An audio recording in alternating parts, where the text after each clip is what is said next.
Day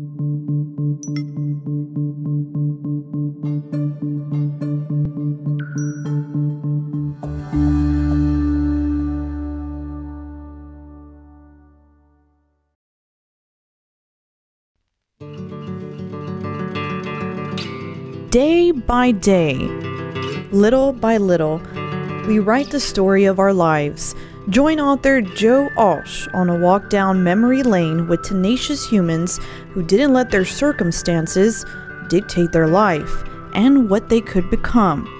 Welcome to the Lemon Tree Memoirs of Courage podcast.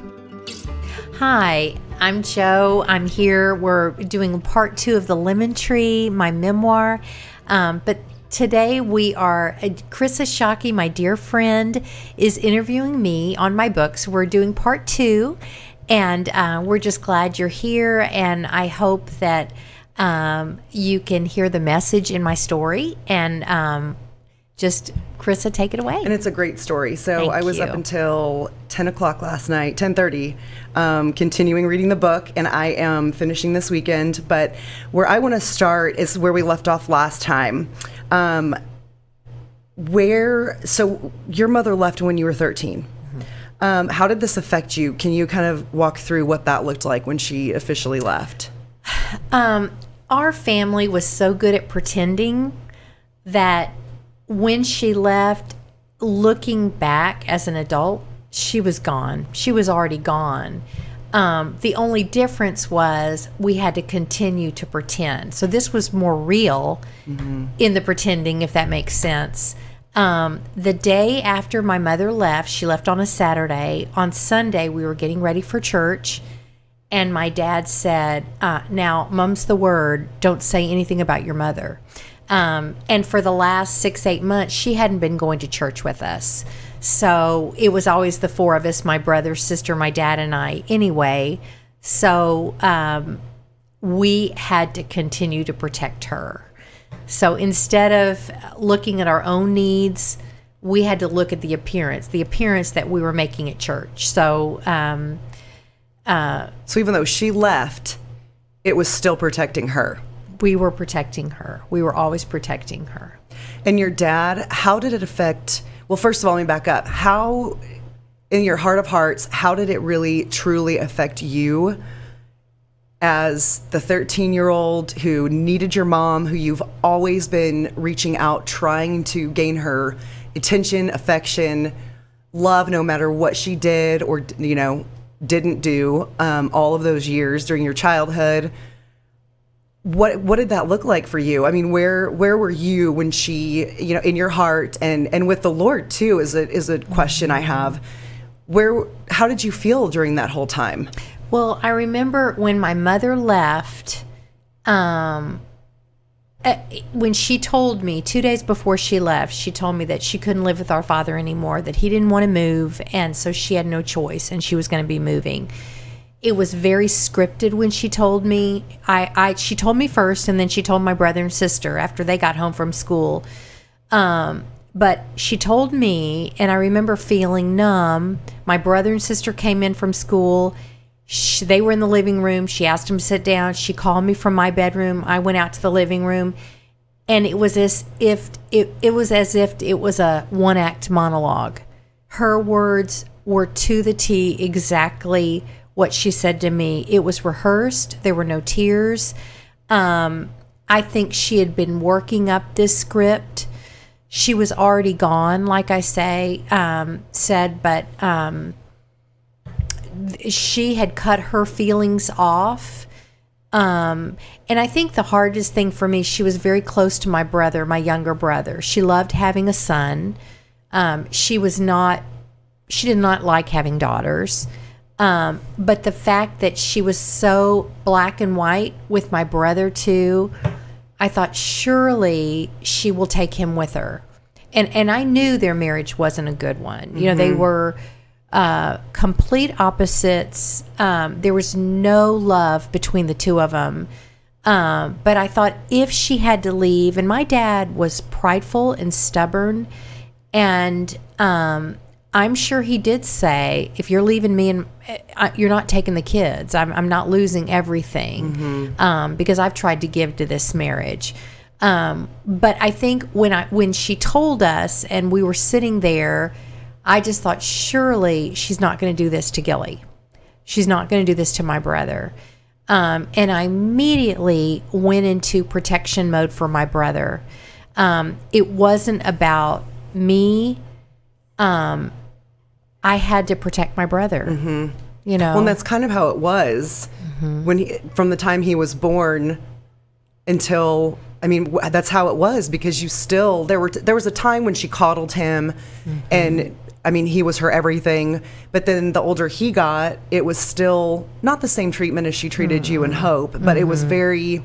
Yeah, she should never have been a mother. Yeah. And that's what's so sad when you see things on the news about these mothers with their children and abandoning their children. And she was one of those. She would have made the news had it been 2019. We would have been involved with Child Protective Services. But at the time, early 70s, there wasn't anything like that, you know. So we had to learn to survive. We had to learn to cope.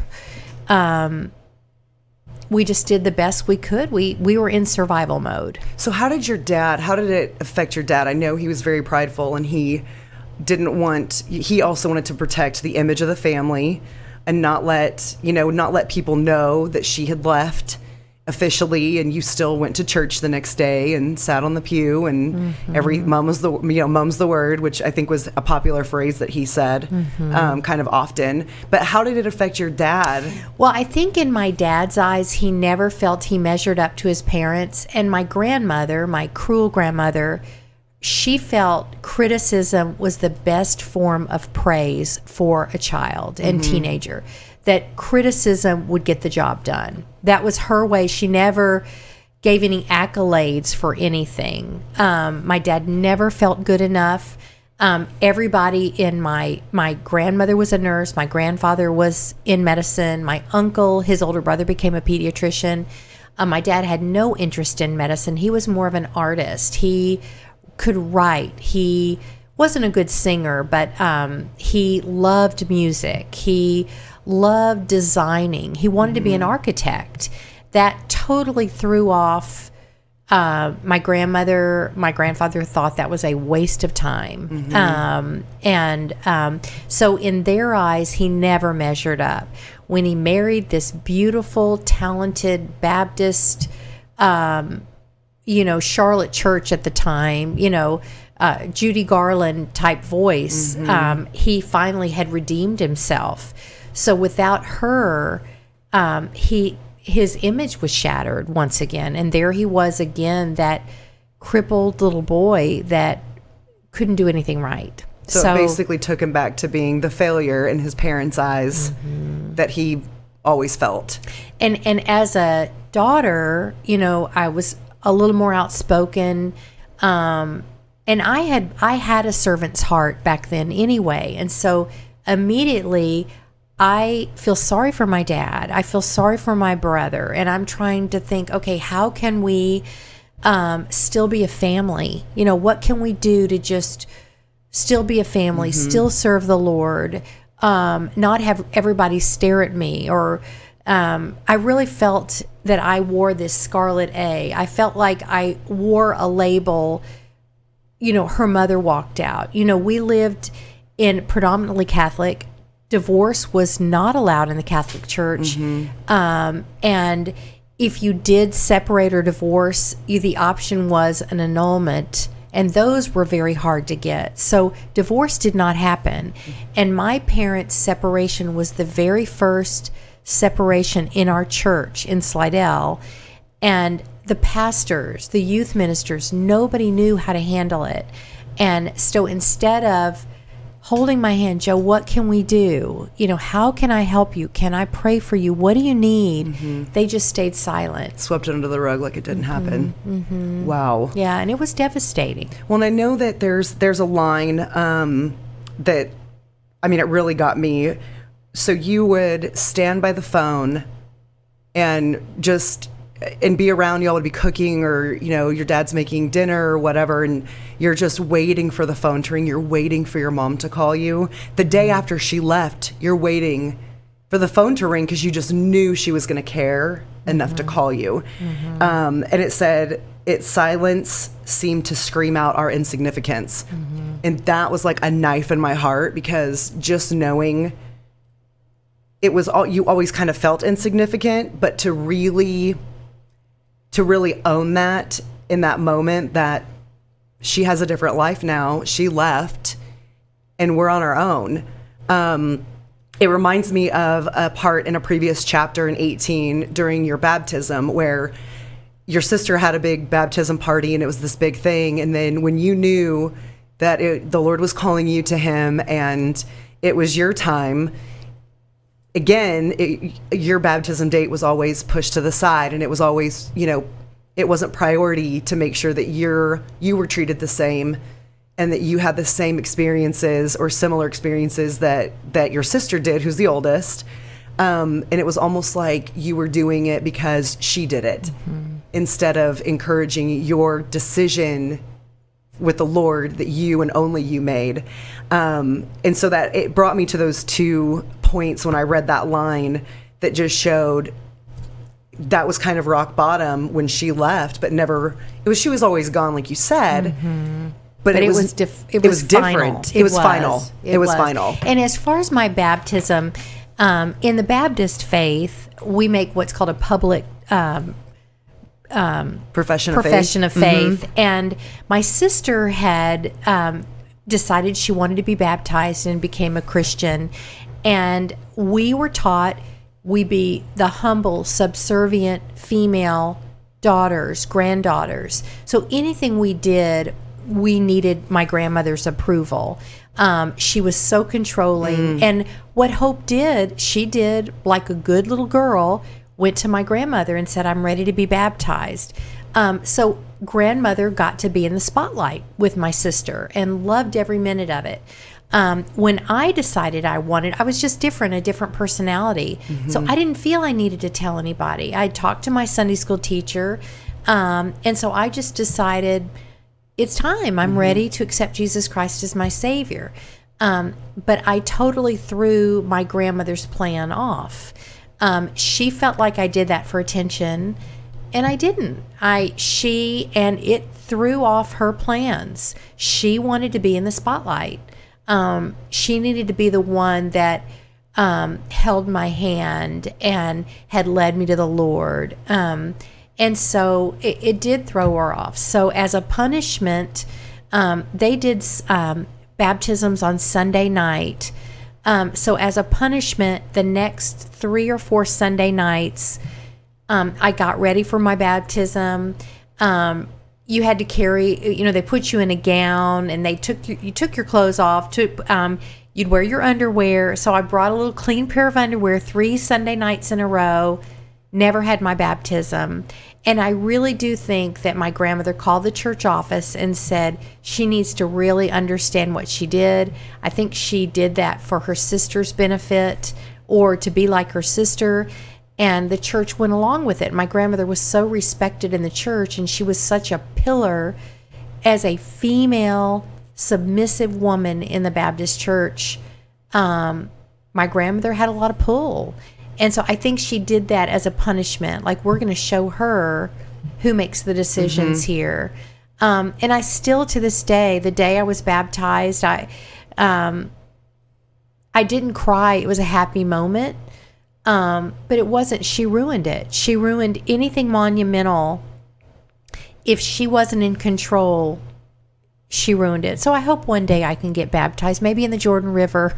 Maybe Dr. Jeffress will do it. Yeah. But I do hope one day that I would love to be baptized and really feel loved and, and cherished and celebrated for that public. I mean, because that's what it is. And for her to think, and there's a part in the book where it said you went down, you got out of the pew when you went down to the pastor, and even to make your profession of faith, you basically got in trouble for it. And that she, I think afterwards, people would come, and I remember this growing up in our independent Baptist churches, people would come down as in like a reception line and, oh, I'm so proud of you. And, you know, this, and really embrace the person who's made that decision for Christ.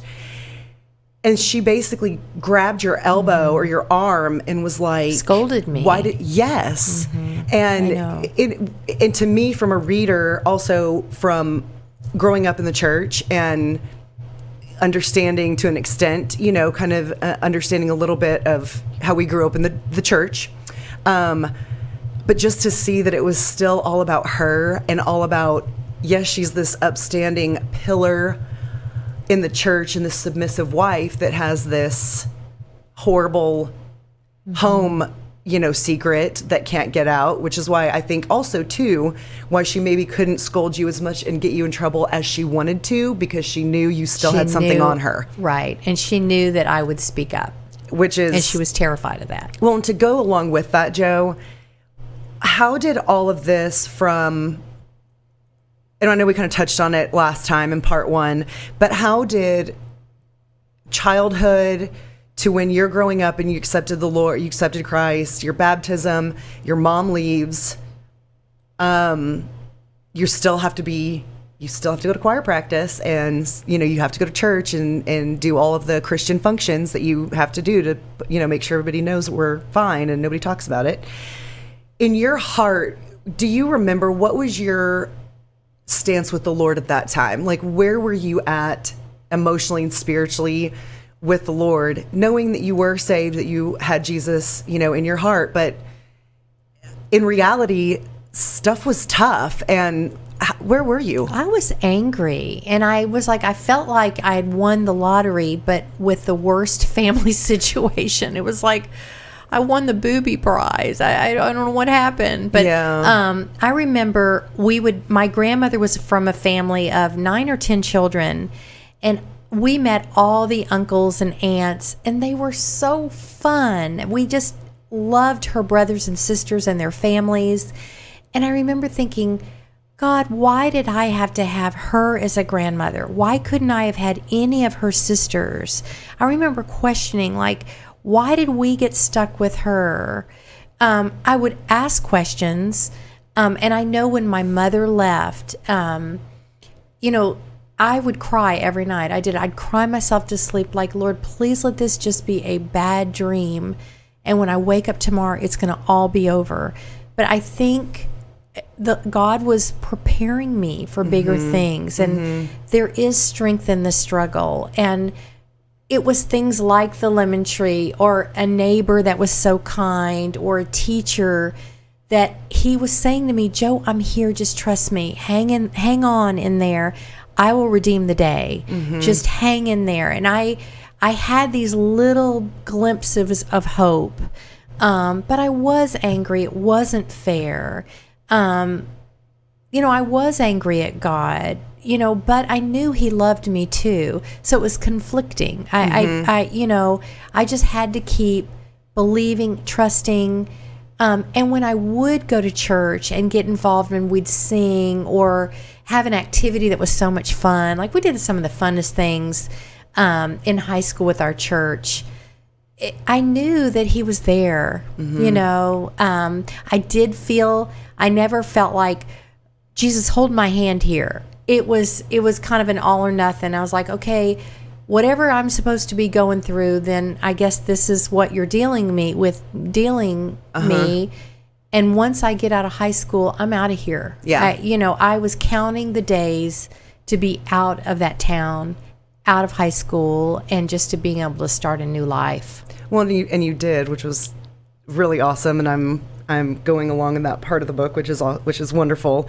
But so as a teenager, how did you find acceptance as a teenager? Like, when you think of everything you've been through and family situation, and not only is your mom gone and just absent your entire life, but your dad, he started drinking, right? Is that correct? After your mom left? Was he drinking before that? He was drinking, but it was not at home. We lived so close to my grandmother, so we didn't have alcohol in the house. But he would go drinking. No good That's Baptist what he did. was doing. No, they didn't. But he would drink Fridays and Saturday nights, and I think that's where all his money went. Mm-hmm. But he was rebellious. You know, my grandmother had an idea of the life she wanted for him, and he always struggled with, I'm not good enough. And I think part of that too, I saw my dad and I saw his life, and I'm like, I'm not going to turn out like this. Mm-hmm. And I don't want to turn out selfish like my mother. So there's got to be another one. There's got to be another road. There has to be. You know, there's got to be a medium there. We take care of ourselves, but we're not so consumed with ourselves. Mm-hmm. So when was the point where there was a point in the book where your dad, being Jack, and me getting to know him in his way later years and not for very long, but he was home with, and Hope was at LSU at this Hope time. had gone to LSU, and Dad was home. And so And it was the three of y'all. It was the three you- of us. And I wound up getting involved in high school in activities, anything I could join just to be away from our house. Because the house, when my mother left, she took all of the knickknacks, all the pictures, all the little side table, just anything with any reminder of her was gone. And so going to our house, I just felt like it was a shell. And the sadness and evil and sickness was so thick, I couldn't stand to be at our house. So it was just better to be away. And my dad was so heartbroken. He would stay home, drink. He would go to bed, go to his room at 6:30 to 7 at night. My brother, I remember, he'd go to his room and he would like lay on his bed and just stare at the ceiling and cry. And I was just like, we cannot live like this. We are all going to die if we continue living like this. And maybe that was the Lord saying, Joe, come on, SOS here. Let's do something.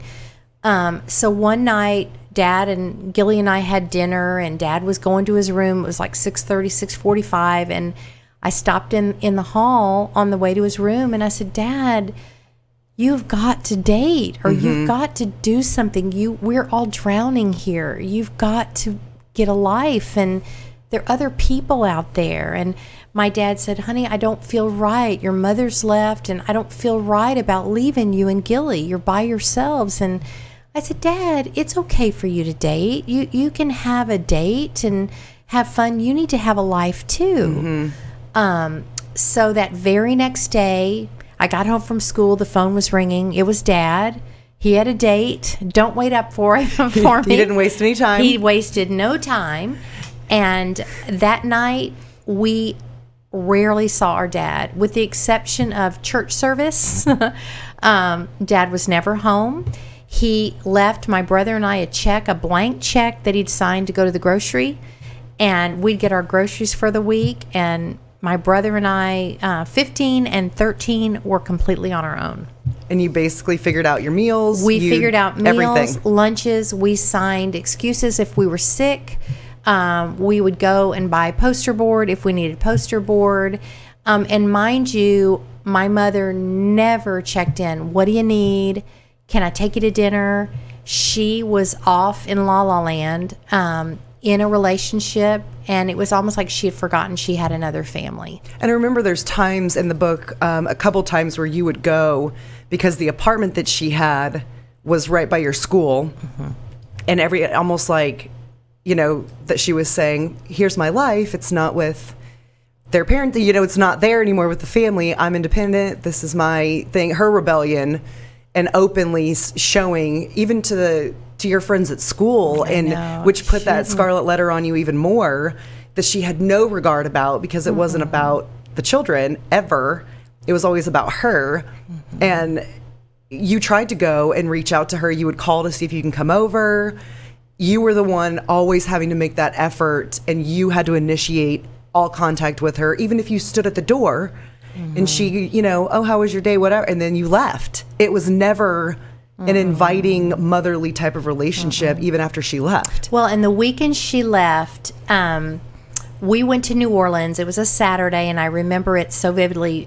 She was going to have movers move her things, so my dad got us out of the house, and she gave him till 5 o'clock. So We got home a few minutes after 5, and I remember looking at the phone, and she didn't give us her phone number. That was before cell phones. And if you did get a phone line, it usually took a couple days for it to work. And all I could think about was my poor mother sitting around these boxes, crying her eyes out, brokenhearted. And I really wanted to see her and make sure she was okay. I was just devastated with worry and grief that she was not okay. We found out she didn't call us all weekend. We watched the phone, and I remember Hope wanted to get on the phone for something, or Gilly was like, no, don't get on the phone because she might call. So we sat and saw this phone that never rang for 2 days. So Monday morning, we usually took the bus to school or walked, and that next Monday my dad offered to bring us to school because he knew it had been a hard weekend. The apartment she moved into was directly in front of the high school. And when he drove us to the driveway to pull into school, there was her car right in front of the high school, right in front of her apartment. So she was home. It was a relief. Oh, good. She's okay. She's at home. But she had no regard for how we would feel. So here we are. She's 3 days into this new life. She knows we go to this high school. Didn't even care. It didn't matter. And when was at what point did you go over and you knew that night that she left, she had a date? Well, a couple of weeks had gone by, and I wanted to see her apartment. And I kept asking my dad. I was like, I want to go over there. And he was like, no, you don't need to go check on her. So one particular Saturday morning, it was about 2 weeks after she left, I told Dad, I'm going on a bike ride. I love to ride my bike. And so I rode my bike over to her apartment. It was about a mile, walking distance to the high school. And I parked my bike, and I knocked on her apartment door. She answered the door, and she was dressed. Makeup was perfect. Hair was perfect. It was obvious she was going somewhere. So when she came to the door, she didn't step back. Hey, come on in. She was cordial. And I said, can I see your apartment? I want to see everything. And she was polite and let me in. She was obviously getting dressed for some kind of a date. And I went into her bedroom, and I was snooping every 14-year-old snoops, 13-year-old. And I looked in her closet, and she had all these new clothes. And I was like, wow, these are so pretty. And I was looking through them, and there was one particular dress that was baby blue. Blue's my favorite color. And I put it up to me. I walked over to the mirror in the closet door, and she goes, isn't that gorgeous? And I said, oh, yes. And she said, I wore that last Saturday night. And the more we had the conversation, I learned through what the things she had said, it was the Saturday night she left. She had a date the night, the weekend that she left us. And so while I thought she was crying over boxes, drowning herself with toilet paper, wiping her eyes, she was on a date. Were you mad? I was furious. Were you? But I couldn't. I wanted her attention so badly. I was willing. I had to hold it in. I did. I had to. And so for so many years, I kept all that pain inside. And it finally had to come out.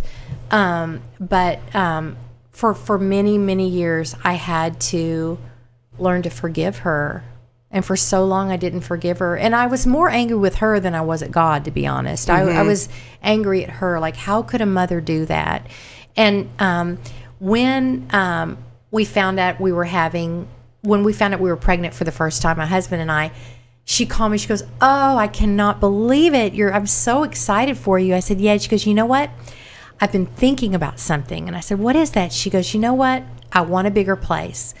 And immediately, they were in a 2-bedroom condo. And immediately I thought, oh, she's going to be the grandmother. She's going to make up. My brain was racing. She's going to make up for all this lost time. And she said, you know what? I want a 3rd bedroom. And she goes, you know what I want to do with that? And I immediately think nursery. And she said, I want a big vanity. I want to put things all over the walls. I want to have a big hat rack with hats and purses and makeup and perfumes. And I want to just have a big vanity room that I can get dressed. And if I can tell you, it was such a punch in the stomach. Oh my gosh. And I knew she is never going to change. She's never going to change. And I learned years later, you know, she was not capable of loving the way I needed to be loved. She was not capable. And it took years for me to understand that and forgive her. She wasn't capable. There was nothing mean-spirited about it. It was totally selfish. But she lived in this world where she held herself up on such a pedestal. She couldn't make mistakes. She couldn't see herself, you know, as imperfect. And sure, that was like a gut punch to me, and I wasn't even there. So that's just...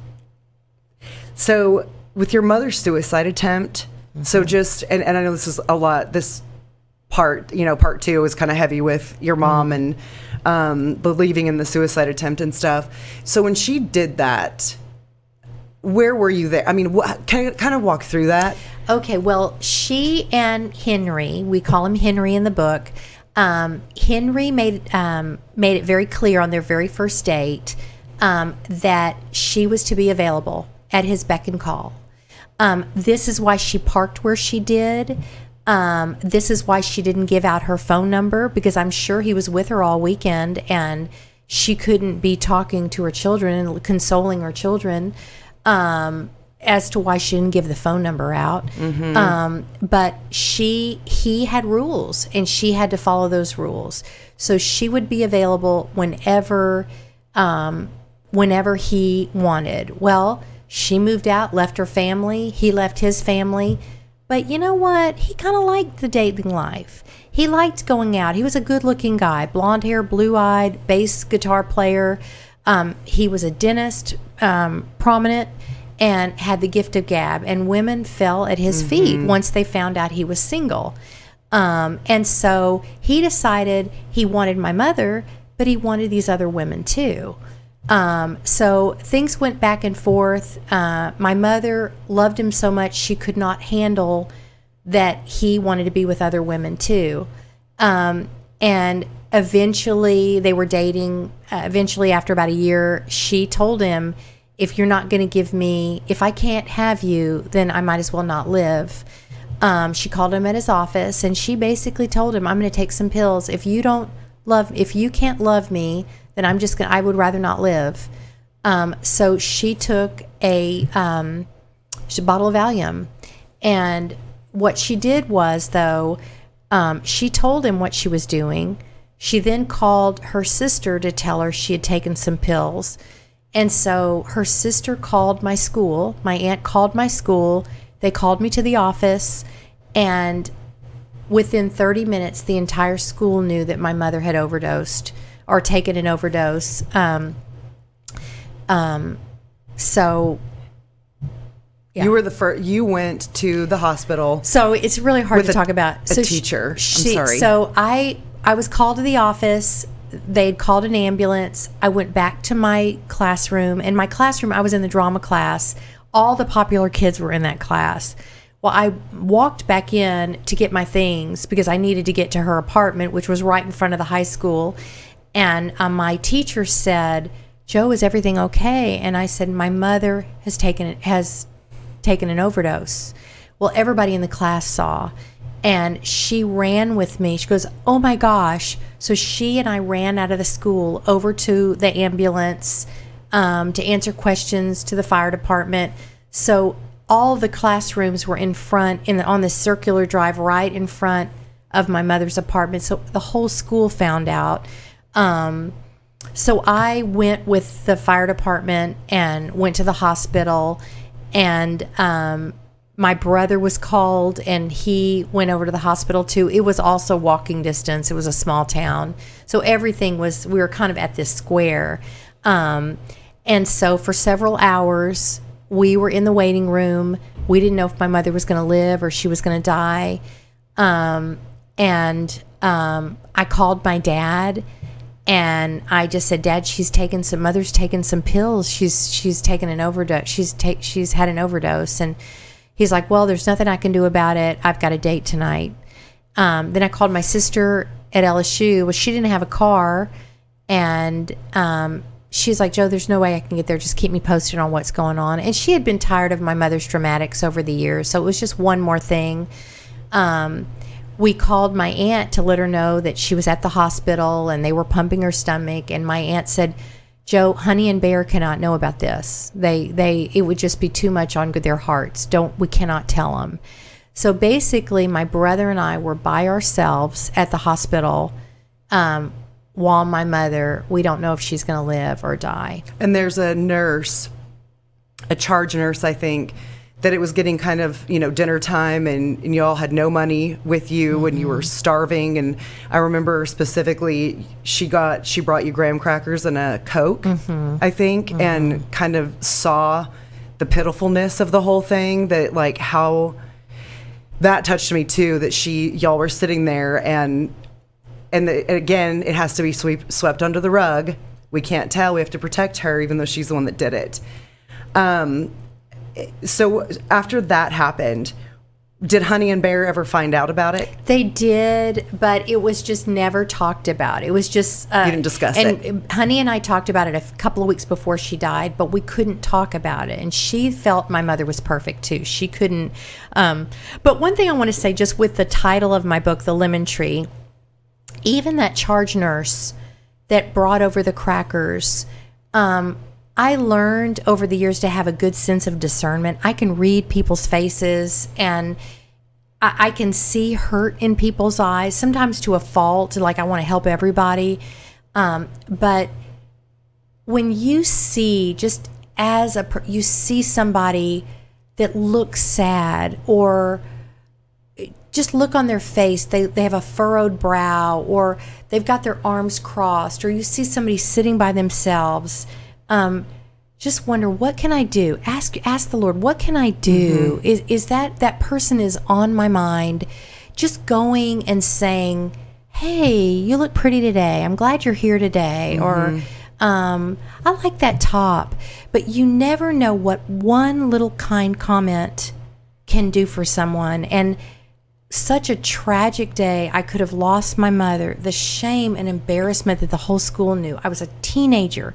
I was angry at my dad that a date would come before his children. I couldn't say anything to Honey and Bear. Hope couldn't just find a car and borrow a car, to be with us. All these things. And you still had to protect Gilly. And I still had to protect Gilly, and Gilly was so heartbroken. And this was his mother that loved him so much. And you just never know what shoes somebody is walking in, And I feel that God does put people like that sweet nurse that knew those poor kids have got to be hungry, and nobody's giving them any information. And just that we can always be a light. We can always be a lemon tree to someone. Always. And the Lord always provided those people just when you needed them most. Miss McCarter at Lemon Tree, well, she's my favorite. I mean, and I'm not completely through, but her and seeing that nurse too, it reminded me, because we live in a society where we're all so busy and we're running here and there and all these things, and social media, and our minds are flooded, and we're always down, our eyes are always looking down. We're not, and I'm speaking to myself too, because this is a great reminder to me, we're not looking around us to look at people and just, how are you today? Or how, like you said, you look pretty, or I love your shirt, or, whatever it is that shows that somebody is seen. And I think God put that in your heart, and really He wove that into your DNA before the beginning of all of this, so that you could be that light to people because of all the darkness that you had to endure, but still always had that light from Jesus in you, that He allowed all of that to happen because of that. And I know on part 3, on our next podcast, we're going to go into the time in your life where you went to LSU, you had your graduation, and there was a whole other thing. There was a lot of financial issues. Your dad was not good with money. There was a whole thing about graduation and how were you going to pay for it, and you had gotten a job, and there's just a whole bunch of teasers I could say about just exactly like when your dad said, you guys are going to go and get, 2 seconds after school's over, you have to get a job. Right. Because he's not paying for stuff. And so all of those type of things to then the part where you go to LSU and then you meet this handsome blue-eyed man. And so that's going to be part 3 that we're really excited about. But I think any last thoughts on this part 2 of the... No, I just think just the message is God is wonderful. Always there. And whenever you feel there's no hope, there is hope. There, you can get through. You know, there are always hills and valleys, and there are going to be the valleys, but you can get through the valleys.